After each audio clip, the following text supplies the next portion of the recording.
आप एक ऐसे टैलेंट पर मिस आउट कर रहे हो जो आने वाले टाइम पर दुनिया का सबसे बेहतरीन बैटर बनेगा, अगर आपने उसको विराट और रोहित जैसा बैक किया तो। नहीं, ये लाइन, हालांकि लाइन सही है बट लाइन मेरी नहीं है, ये लाइन थी गौतम गंभीर की उस टाइम की जब वो इंडियन टीम के साथ एसोसिएटेड नहीं थे।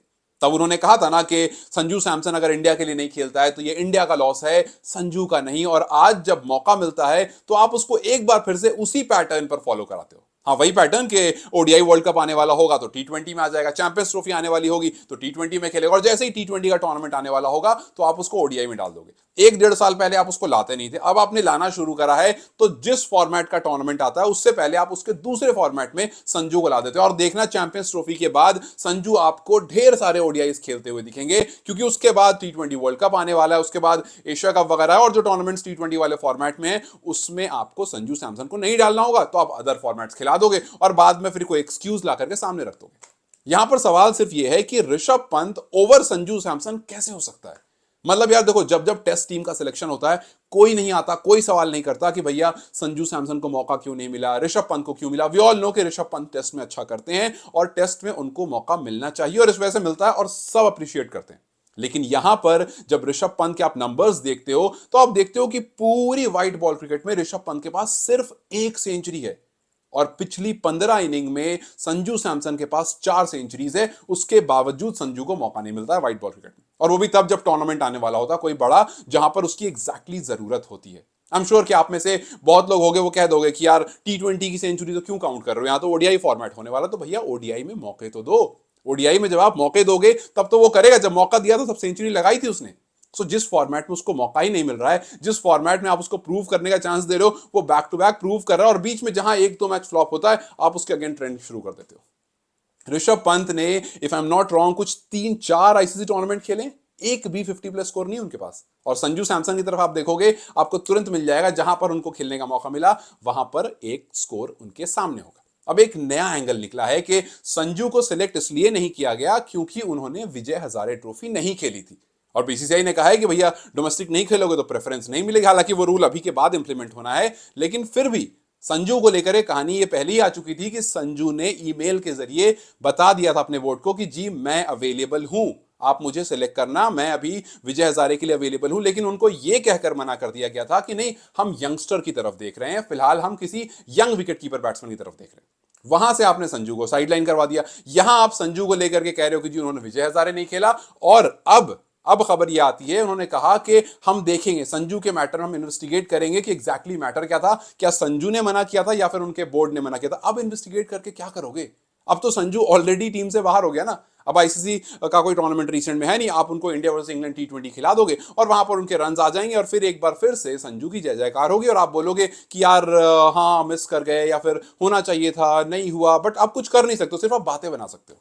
अब मतलब एक बार को ऐसा लगने लगा ना कि टी20 टीम की तरफ आप देखते हो ना, वो काफी सॉर्टेड टीम लगती है। टी20 टीम की तरफ आप देखते हो, आपको लगता है हाँ यार ये सारे वो प्लेयर हैं जो टी20 फॉर्मेट में अच्छा कर रहे हैं। कोई क्यों नहीं कह रहा है कि सूर्य कुमार यादव यहां नहीं है, भाई बात हो सकती थी ना, वो टी20 का कैप्टन है, कोई क्यों नहीं कह रहा है, बिकॉज सबको पता है कि ओडीआई में स्काई फिलहाल नहीं सेट बैठ रहे। जब उनको मौका मिला था ओडीआई वर्ल्ड कप के टाइम पर, उन्होंने बहुत क्रूशल टाइम पर उस मौके को गवा दिया था और फिलहाल इस टीम में वो सूटेबल नहीं है, तो कोई नहीं कह रहा है। अब टी20 से एक बार ड्रॉप करो, लोग तुरंत सवाल करेंगे, कोई क्यों नहीं कह रहा है कि रिंकू सिंह यहां नहीं है, बिकॉज सबको पता है इस फॉर्मेट में फिलहाल रिंकू सिंह अभी सूटेबल नहीं है। टी20 में अगर हटाओगे तो सब बोलेगा इट्स ऑल अबाउट कि आप किस फॉर्मेट में कौन से प्लेयर को कहां पर रख रहे हो।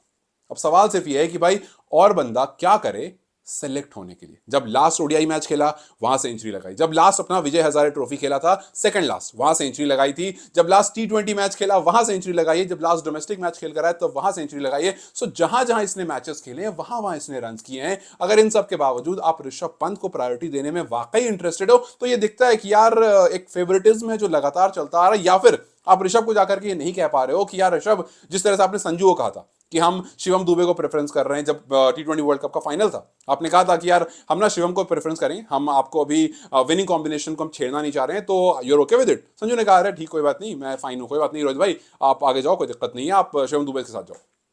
भाई आपने उसको जब साइडलाइन किया उसने हंस के मुस्कुरा के साइडलाइन हो गया। आज जब उसको आपकी जरूरत थी आपने उसको साइडलाइन कर दिया।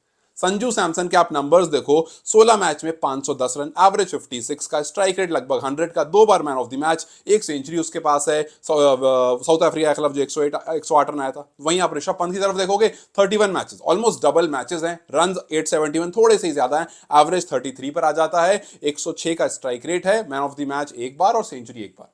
संजू के पास इनसे ज्यादा मैन ऑफ द मैच है, संजू के पास इनसे ज्यादा एवरेज है, संजू ने इनसे कम मैचेस खेले हैं फिर भी। इनफैक्ट अगर आप देखोगे नंबर 5 से नीचे आकर खेलने वाले, क्योंकि आपको वहीं पर चाहिए ना, 5 या उससे नीचे ही चाहिए आपको, ऊपर तो हमारा पूरा सॉर्टेड है श्रेयस अय्यर तक, आपको 5th पोजीशन या उससे नीचे चाहिए, वहां पर सबसे बेहतरीन एवरेज जो है वो संजू सैमसन का है, कुछ 59 के आसपास का। उसके बाद केएल राहुल है और उसके बाद आते हैं ऋषभ पंत, लेकिन सिलेक्शन में कौन नहीं है, वही बंदा जो सबसे अच्छे नंबर्स लेकर बैठा हुआ है। खैर, अब देखते हैं भाई कि संजू सैमसन का ना चुना जाना और ऋषभ पंत का चुना जाना, क्या ऋषभ अपने मौके, मिलने वाले मौके को जस्टिफाई कर पाएंगे? क्या संजू सैमसन टी20 खेल खेल के ही मतलब हो गया कि भैया चलो अब टाटा बाय बाय, या फिर जैसे ही आईसीसी चैंपियंस ट्रॉफी खत्म होगी उनको एक बार फिर से मौका मिलेगा और एक बार फिर से प्रूव हो जाएगा कि संजू जो है ही ओनली मीन्स बिजनेस। वो आएंगे, खेलेंगे, चले जाएंगे, आईपीएल आएगा, रन करेंगे, चले जाएंगे, कुछ लोग आएंगे, आवाज उठाएंगे, लेकिन जैसे ही प्रेस कॉन्फ्रेंस होगी, जैसे ही स्क्वाड अनाउंसमेंट होगी, एक बार फिर से हम वही देखेंगे कि भैया स्क्वाड में वही लोग हैं जो सुपरस्टार्स हैं, जो फेवरेट्स हैं, अच्छे हैं, स्किल सेट है, लेकिन उसके अलावा कुछ ऐसे लोग भी पिक किए जा रहे हैं जो एक पर्टिकुलर फॉर्मेट में प्रूवन नहीं है। सो फिलहाल संजू सैमसन के साथ क्या हो रहा है, क्या एग्जैक्टली पॉलिटिक्स हो रही है, क्या वाकई संजू के साथ ये इंटेंशनली किया जा रहा है या नहीं, ये वो टीम जाने जो बैठ करके पूरा स्क्वाड तैयार करती है। खैर, आपका क्या मानना है संजू सैमसन को लेकर के, मुझे कमेंट्स में जरूर बताएं। Till then you guys take care, I will see you very soon, bye bye.